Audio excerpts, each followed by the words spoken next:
everyone, welcome to the Foodie and I am Mansi. It's that time of the year when we are going to welcome Ganesh ji once again. Ganpati ho or Laddu na ho, वैसे तो हो ही नहीं सकता. So today I'm going to show you a Gujarati style Churma Laddu recipe. My mom tells me that my Nana ji made this for all of them, so I'm very happy to show this recipe to you. Let's start.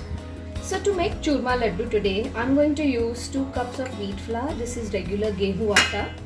I will need half a cup of rava. I will need about 3/4 cup or 1 cup of powdered sugar.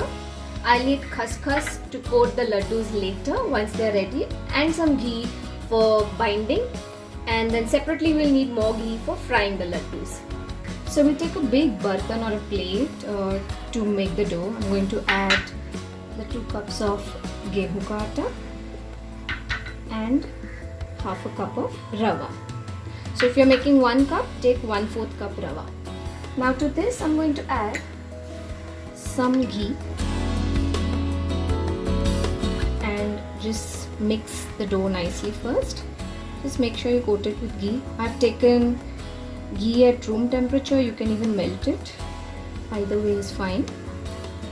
Just make sure the flour is nicely mixed with the ghee. I've taken about a spoon.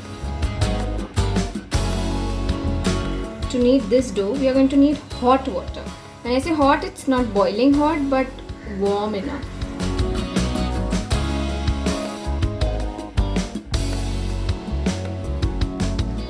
So as you can see, the dough is almost done. We don't really have to make it like a roti or a paratha ka dough. We just have to make sure it comes together. What we are going to do is just bring it together nicely. Don't over knead it. It's not required. So what we'll do, once we feel like it's all mixed together, we're going to make small muthias. So in Gujarati, these are called muthias, like longish flattish balls. Don't worry too much about what size, etc. As you can see, it's just long enough. So you can see I've made about 8 muthias. There could be 1 or 2 more or less when you knead the dough. Don't worry too much. So here in this kadai, I have taken some ghee for frying. This is roughly about 1.5 cups. And I think it's hot enough, so I'm going to put the muthias inside.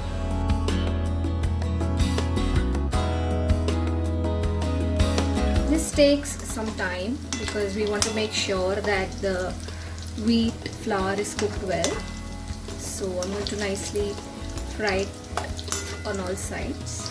So I've been frying these muthias for about 7-8 minutes now, and as you can see that they've become nice pinkish brown, and when you touch them they're kadak, they're hard enough. So this is an indication that they are ready, and now I'm going to remove them into a plate one by one, and we are going to let them cool now and break them later.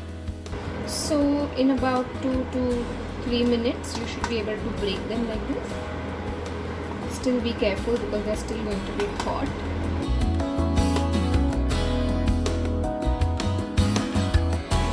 And after breaking them, you still let it be till it cools for about say 5 minutes. So I've let these muthias completely cool down. It's taken about 10-15 minutes and I've kept the fan on. So now I'm going to transfer all of this into a mixie jar and we'll grind this.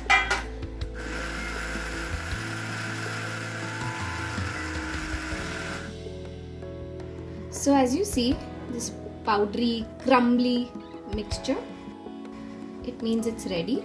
Now we need a chhanni to sift this mixture. So any chhanni, any regular chhanni that you have at home. And as you can see, niche we need a fine powder.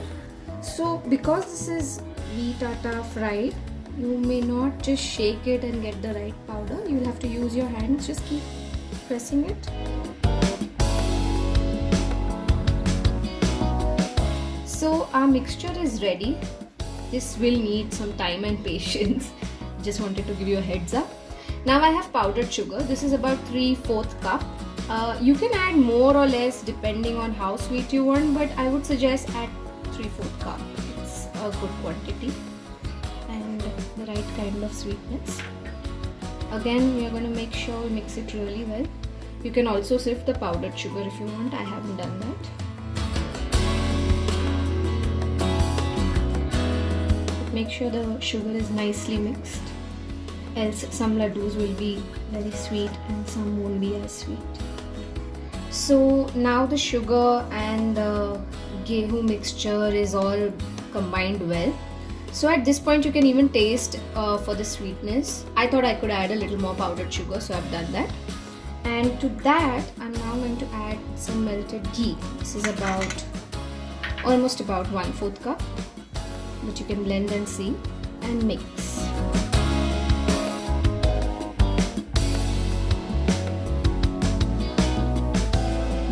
So the ghee is nicely mixed into the mixture, and I have started to make the laddus.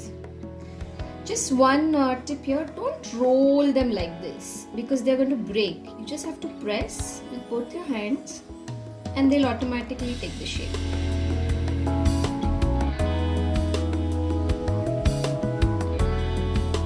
You can make whatever size you want. I'm making the size as it fits in my palm. So here I have some khaskhas, as I had mentioned. We are just going to lightly coat the laddus. Not a lot of it will stick, so don't worry.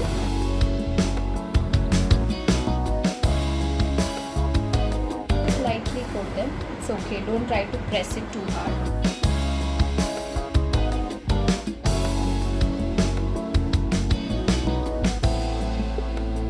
So this Ganesh Utsav, pray at home, stay at home, make these laddus and share your feedback with us. Bye.